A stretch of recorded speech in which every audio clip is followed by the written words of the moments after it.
Philip Roth mort d'un monument de la littérature américaine. Plusieurs fois pressenti pour le prix Nobel de littérature, membre du cercle très fermé des écrivains publiés de leur vivant dans la prestigieuse collection de la Pléiade, Philip Roth est mort le 22 mai 2018 à New York. Son décès a été annoncé par son agent à divers médias outre-Atlantique dont le New York Times et le New Yorker.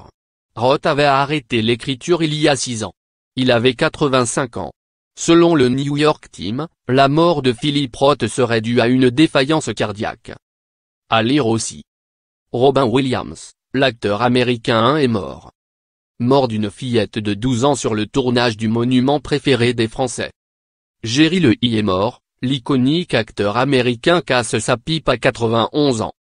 Après avoir enseigné la littérature quelques années, au cours de sa longue carrière entamée avec Woodbey Columbus en 1959, recueil de nouvelles couronnées du National No Cavar, l'écrivain a reçu de nombreuses récompenses, le prix Pulitzer en 1998 pour Pastorale américaine, le prix Médicis étranger pour La Tâche en 2002, la médaille nationale des humanités 2010 pour sa contribution aux lettres américaines ainsi que le très prestigieux prix Princesse des Asturies, pour l'ensemble de son œuvre, en 2012.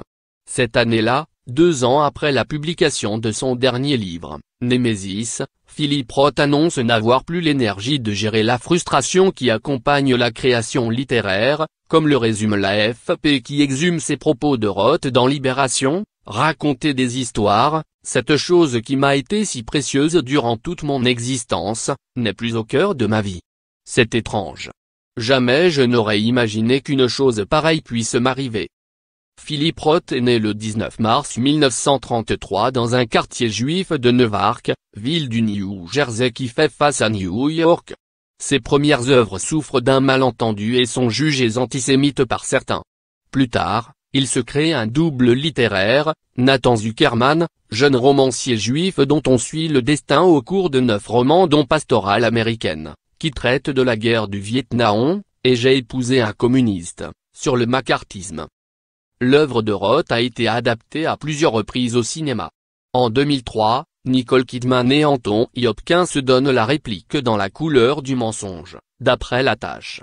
En 2016, 2 adaptations voient le jour dont American Pastoral paraît avec Ewan McGregor aux côtés de Jennifer Connelly et Dakota Fanning.